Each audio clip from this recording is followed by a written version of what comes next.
নয়াদিল্লির রাইসিনা হিল আর সাউথ ব্লকের বিশাল প্রাচীন ভবনগুলো এক অদ্ভুত নিস্তব্ধতায় ঢাকা। বাইরে থেকে দেখলে মনে হবে এই ভবনগুলোর ভেতরে বসে পৃথিবীর অন্যতম শক্তিশালী একটি দেশের নীতি নির্ধারকরা হয়তো বিশ্বজয়ের কোনো নিখুঁত সমীকরণ মেলাচ্ছেন, কিন্তু ভেতরের গল্পটা আজ সম্পূর্ণ ভিন্ন।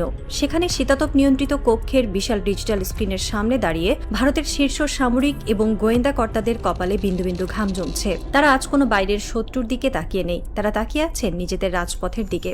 আর সেই রাজপথের দৃশ্যগুলো তাদের চোখের সামনে এমন এক বিভীষিকাময় অতীতের ছায়া তৈরি করছে, যা আজ থেকে ঠিক 2 বছর আগে 2024 সালের আগস্ট মাসে তারা ঢাকা শহরে দেখেছিল। সেদিন ঢাকার রাজপথে একটি অহংকারী 15 বছরের পুরনো স্বৈরাচারী সরকারের পতন হয়েছিল।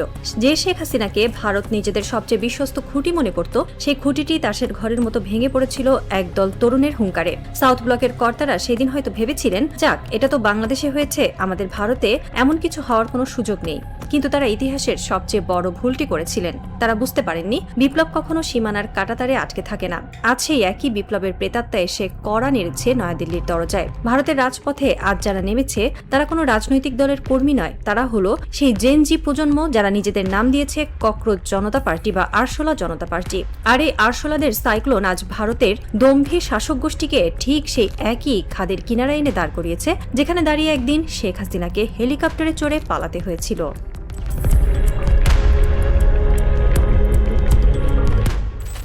গত 4 বছর ধরে ভূ রাজনৈতিক বিশ্লেষকরা বারবার একটি কথাই বলে আসছেন, নিজেদের সমাজকে পড়ুন, নিজেদের সোসাইটিকে বুঝতে শিখুন। বাংলাদেশে আওয়ামী লীগ সরকার এই ভুলটি করেছিল। তারা বুঝতে পারেনি যে তাদের দেশে রাজনৈতিক চিন্তাধারায় কতটা বিশাল এক জেনারেশন গ্যাপ বা প্রজন্মগত শূন্যতা তৈরি হয়েছে।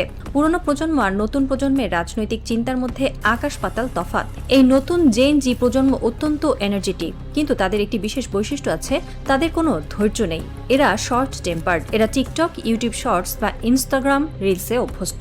এরা কোনো ভিডিও 2-3 সেকেন্ডের বেশি ভালো না লাগলে সোয়াপ করে সরিয়ে দেয়। এদের চিন্তার গতি রকেটের মতো। যে জেনারেশন 2 সেকেন্ডের বেশি একটি ভিডিও দেখার ধৈর্য রাখে না, সেই জেনারেশনকে আপনি যদি 15 বা 20 বছর ধরে একই ভাঙা রেকর্ড বাজিয়ে শোনান, তবে কি তারা সেটা মেনে নেবে? আওয়ামী লীগ সরকার তাদের শুনিয়েছিল পাকিস্তান আমাদের শত্রু, অমুক আমাদের শত্রু, আমরাই সব উন্নয়ন করেছি। প্রথম কয়েক বছর এই জেনজি প্রজন্ম হয়তো এই গল্প কিনেছিল, কিন্তু তারা যখন দেখলো যে দেশে চাকরি নেই, চাকরির বাজার দলীয় ক্যাডারদের দখলে, অর্থনীতির অবস্থা খারাপ, আর শীর্ষ 1% মানুষ দেশের সব সম্পদ লুটে নিচ্ছে, তখন তাদের ভেতরের সেই ধৈর্যহীনতা লাভার মতো ফুটতে শুরু করলো। আওয়ামী লীগ এই জেনারেশনকে মিসরিড বা ভুল পাঠ করেছিল। তারা ভেবেছিল পুলিশ আর র্যাব দিয়ে এদের দাবিয়ে রাখা যাবে, কিন্তু লাভ হয়নি। আগস্ট 2024-এ এই জেনজি প্রজন্ম পুরো রাষ্ট্রযন্ত্রকে আক্ষরিক অর্থেই ছুঁড়ে ফেলে দিয়েছিল। আর ঠিক একই ভুল, অক্ষরে অক্ষরে একই ভুল আজ করছে ভারতের মোদী সরকার।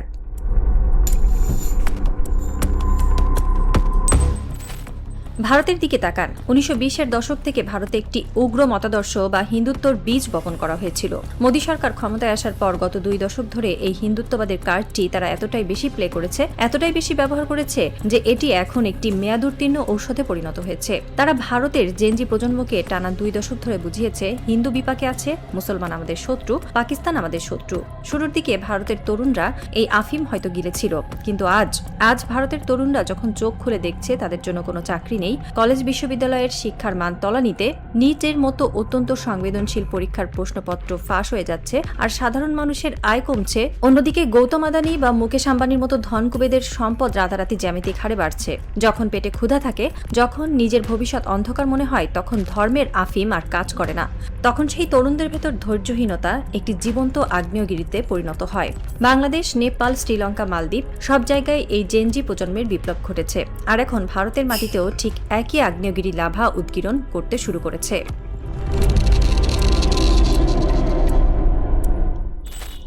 আন্তর্জাতিক রাজনৈতিক বিশ্লেষকরা যখন ঢাকা এবং দিল্লির এই চলমান আন্দোলনকে আতশ কাচের নিচে ফেলছেন, তখন তারা বিস্ময়ে হতবাক হয়ে যাচ্ছেন, কারণ বাংলাদেশ এবং ভারতের রাজনৈতিক প্রেক্ষাপট ও আন্দোলনের মধ্যে এমন কিছু নিখুঁত মিল রয়েছে যা কোনো সাধারণ কাকতালীয় ঘটনা হতে পারে না। আসুন সেই রোমহর্ষক 12টি মিল বা সিমিলারিটির দিকে নজর দেওয়া যাক, যা প্রমাণ করে ইতিহাস আসলে একটি অভিন্ন স্ক্রিপ্টে লেখা হচ্ছে। এক, অভিন্ন রাজনৈতিক পরিবেশ ও শত্রু খোঁজার রাজনীতি। বাংলাদেশে যেমন অ্যান্টি পাকিস্তান আইডিওলজি দিয়ে রাজনীতি চলত, ভারতেও ঠিক একইভাবে অ্যান্টি পাকিস্তান ও অ্যান্টি মুসলিম আইডিওলজি দিয়ে রাজনীতি চলছে। বাংলাদেশে যারা সরকারের বিরোধিতা করত তাদের ট্যাগ দেওয়া হতো রাজাকার বা দেশদ্রোহী, আর ভারতে যারা সরকারের বিরোধিতা করছে ভারতের প্রধান বিচারপতি খোদ তাদের ককরোচ বা আরশোলা বলে আখ্যায়িত করেছিলেন। পরে তিনি এটি ক্লিয়ার করার চেষ্টা করলেও ড্যামেজ যা হওয়ার তা হয়ে গেছে। রাজনৈতিক বিরোধীদের তুচ্ছ তাচ্ছিল্য করার এই কালচার দুই দেশেই হুবহু এক। দুই, আন্দোলনের জন্মলগ্ন। বাংলাদেশের জেএনজি বিপ্লবের শুরুটা হয়েছিল মে মাসের দিকে, যা জুলাই মাসে এসে তীব্র রূপ ধারণ করে এবং জুলাই বিপ্লব নামে পরিচিত হয়। আশ্চর্যের বিষয় হলো ভারতেও এই ককরোচ জনতা পার্টির মুভমেন্ট শুরু হয়েছে ঠিক মে মাসেই। 3, সাইবার স্পেসে স্ফুলিঙ্গ। বাংলাদেশের আন্দোলনটি প্রথমে রাজপথে আসেনি, এটি শুরু হয়েছিল সোশ্যাল মিডিয়া বা ফেসবুকের পাতায়। ভারতেও ঠিক তাই। ককরোচ জনতা পার্টি প্রথমে টুইটারে লঞ্চ হয়, আর চোখের পলকে তাদের ফলোয়ারের সংখ্যা বিজেপির ফলোয়ারের চেয়েও বেড়ে যায়। বিজেপি তখন কি বলল? ঠিক আওয়ামী লীগের মতোই তারা বলল এগুলো সব পাকিস্তানের বট, পাকিস্তানি ফলোয়ার। অথচ পাকিস্তানের মানুষ জানেই না ককরোচ জনতা পার্টি কি জিনিস, জেনজি প্রজন্ম সোশ্যাল মিডিয়ায় কতটা অ্যাক্টিভ, তাই বোকার রাজনীতিকরা বুঝতেই পারেনি।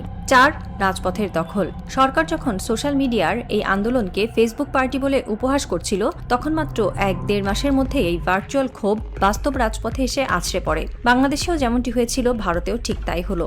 আজ দিল্লির রাস্তায় ভারতের ইতিহাসের অন্যতম বৃহৎ এক জমায়েত দাঁড়িয়ে গেছে। 5, একটি ট্রিগারিং পয়েন্ট বা বারুদের সলতে। যে কোনো বিপ্লবের জন্য একটি বারুদের প্রয়োজন হয়, যেখানে শুধু একটি দেশলাইয়ের কাঠি ছোড়ার অপেক্ষা থাকে। বাংলাদেশে সেই ট্রিগারিং পয়েন্ট ছিল কোটা ব্যবস্থা, যেখানে 5% মুক্তিযোদ্ধা পরিবারের জন্য 30% কোটা রাখার চেষ্টা হয়েছিল, যাতে পুরো আমলাতন্ত্রকে দলীয়করণ করা যায়। আর ভারতে সেই ট্রিগারিং পয়েন্ট হলো নিট বা মেডিকেল ভর্তি পরীক্ষার প্রশ্ন ফাঁস। দুই দেশের তরুণরাই বুঝতে পেরেছিল রাষ্ট্রযন্ত্রকে ব্যবহার করে একটি নির্দিষ্ট দলের চামচাদের সিস্টেমের ভেতরে ঢোকানোর চক্রান্ত চলছে। 6, নেতৃত্বহীন বা লিডারলেস বিপ্লব। বাংলাদেশের আন্দোলনকে কেউ একজন লিড দিচ্ছিল না, এটি ছিল লিডারলেস বা নেতৃত্বহীন। নাহিদ বা সার্জিসরা তখনও সাধারণ মানুষের কাছে তেমন পরিচিত ছিলেন না। ভারতেও আজ ককরোচ জনতা পার্টির কোনো নির্দিষ্ট একক নেতা নেই, এটি সাধারণ তরুণদের স্বতঃস্ফূর্ত জাগরণ। 7, নিজস্ব উদ্যোগে যুদ্ধ পরিচালনা। বাংলাদেশে যখন ক্র্যাকডাউন শুরু হয়, তখন ছাত্ররা নিজেরাই নিজেদের পকেটের টাকায় চিকিৎসা করেছে, রাস্তায় তাঁবু টাঙিয়ে অস্থায়ী হাসপাতাল বানিয়েছে, খাবার বিলি করেছে। ভারতেও আজ ঠিক একই চিত্র। দিল্লির রাস্তায় ছাত্ররা তাঁবু টানিয়ে মেকশিফট হাসপাতাল বানিয়েছে, কেউ খাবার দিচ্ছে, কেউ পানি দিচ্ছে।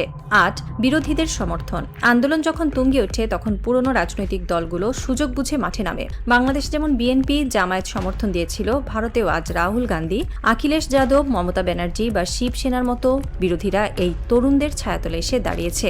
9, প্যানিক মোড এবং সহিংস ক্র্যাকডাউন। বিরোধীদের এই অংশগ্রহণ দেখে সরকার প্যানিক বা চরম আতঙ্কে পড়ে যায়। শেখ হাসিনা যেমন প্যানিক করে পুলিশ আর ছাত্রলীগকে লেলিয়ে দিয়ে রাবার বুলেট, টিয়ার গ্যাস এবং শেষে সরাসরি গুলি চালিয়ে 1400 তরুণকে শহীদ করেছিলেন, মোদী সরকারও আজ সেই একই পথে হাঁটতে শুরু করেছে। ডান্ডা, লাঠি, টিয়ার গ্যাস থেকে শুরু করে এখন পুলিশের সরাসরি পাথর ছোড়ার ভিডিও সোশ্যাল মিডিয়ায় ভাইরাল হচ্ছে।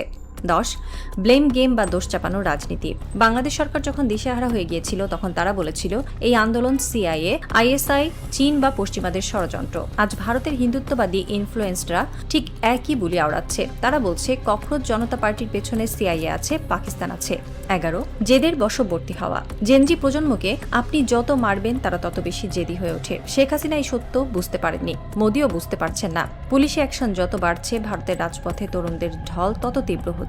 এই 11টি পয়েন্ট পর্যন্ত বাংলাদেশ এবং ভারতের চিত্রনাট্য সম্পূর্ণ মিলে গেছে। এখন শুধু বাকি আছে 12 নম্বর পয়েন্টটি। 12 নম্বর পয়েন্ট, একটি ঐতিহাসিক পলায়ন কি আসন্ন? 12 নম্বর পয়েন্ট কি ছিল বাংলাদেশের ক্ষেত্রে? 12 নম্বর পয়েন্টই ছিল একটি চূড়ান্ত আলটিমেটাম এবং এক পরাক্রমশালী স্বৈরাচারের দেশ ছেড়ে পলায়ন। বাংলাদেশে যখন 11 নম্বর পয়েন্ট পর্যন্ত সহিংসতা এবং জিদ চরম সীমায় পৌঁছেছিল, তখন 12 নম্বর পয়েন্ট হিসেবে শেখ হাসিনাকে মাত্র 45 মিনিটের নোটিশে সামরিক হেলিকপ্টারে চড়ে পালাতে হয়েছিল। আজ ভারতেও সেই 11 নম্বর পয়েন্টটি রানিং বা চলমান। যদি মোদী সরকার এবং বিজেপি এই পরিস্থিতি ঠিকমতো সামলাতে না পারে, যদি তারা জেদের বসে আরো বেশি তরুণদের রক্ত ঝরায়, তবে খুব শিগগিরই ভারতের রাজপথ থেকে একটিমাত্র দাবি উঠবে, মোদী গদি ছাড়ো। ইতিমধ্যে সেই দাবি উঠতে শুরু করেছে। কংগ্রেস এবং ছাত্ররা এক সুরে মোদীর পদত্যাগ দাবি করছে। সাউথ ব্লকের কর্তারা এখন চরম অস্তিত্ব সংকটের মুখে। তারা দেখছে যে চিত্রনাট্য তারা বাংলাদেশের জন্য লিখেছিল, আজ সেই একই চিত্রনাট্যের শিকার তারা নিজেরাই হতে যাচ্ছে। তারা হয়তো ভেবেছিল তারা অজেয়, কিন্তু জেনজি প্রজন্মের এই সুনামির সামনে কোনো আধুনিক সমরাস্ত্র বা মিডিয়া প্রোপাগান্ডা কাজ করে না।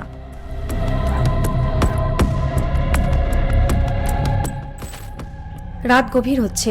দিল্লির রায়সিনা হিলে আজ হয়তো কারো চোখে ঘুম নেই। সাউথ ব্লকের কর্তারা হয়তো তাদের শীতাতপ নিয়ন্ত্রিত ওয়ার রুমে বসে সিসিটিভি ক্যামেরায় দেখছেন যন্তর মন্তরের সেই লাখো তরুণের মুখ। তাদের কপালে জমছে বিন্দু বিন্দু ঘাম। তারা হয়তো ভাবছেন পুলিশ দিয়ে, টিয়ার গ্যাস দিয়ে তারা আরও কিছুদিন নিজেদের মসনদ টিকিয়ে রাখবেন। কিন্তু তারা বুঝতে পারছেন না যে তারা এমন একটি টাইম বোমার উপর বসে আছেন যার টাইমার অন হয়ে গেছে।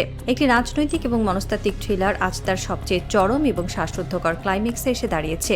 দাবার বোর্ডে জেনজি প্রজন্ম তাদের কিস্তিমাতের চালটি অত্যন্ত নির্ভুলভাবে চেলে দিয়েছে। ঘড়ির কাঁটা এগোচ্ছে। রিগড সিস্টেমের এই বিশাল দুর্ভেদ্য ইমারতের ভেতরে আজ ফাটল ধরেছে। সেই ফাটলের ভেতর দিয়ে হু হু করে ঢুকছে তারুণ্যের ক্ষোভ আর দ্রোহের বাতাস। সাসপেন্স এখন তুঙ্গে। আগামী কয়েকটা দিন ভারতের ইতিহাসের জন্য অত্যন্ত নির্ণায়ক হতে যাচ্ছে। আমরা এখন শুধু 12 নম্বর পয়েন্টের জন্য অপেক্ষা করছি। মোদী সরকার কি পারবে এই আসন্ন গণ অভ্যুত্থানের সাইক্লোন থেকে নিজের মসনদ বাঁচাতে, নাকি শেখ হাসিনার মতোই তাকেও কোনো এক মেঘলা দুপুরে ক্ষমতার দম্ভের রাজপ্রাসাদ ছেড়ে চিরতরে বিদায় নিতে হবে? অপেক্ষা কেবল সেই চূড়ান্ত বিস্ফোরণের। কারণ এই নতুন বিশ্বে স্বৈরাচারীরা হয়তো আমৃত্যু ক্ষমতায় থাকার স্বপ্ন দেখে, কিন্তু ইতিহাস তাদের সেই স্বপ্নকে রাজপথের ধুলোয় মিশিয়ে দিতে এক মুহূর্ত দ্বিধা করে না। মেঘ ঘনীভূত হচ্ছে, আর রাইসিনা হিল নিঃশব্দে অপেক্ষা করছে এক প্রলয়ঙ্কারী সাইক্লোনের, যে সাইক্লোন ধুয়ে মুছে সাফ করে দেবে রিগড সিস্টেমের সমস্ত অহংকার।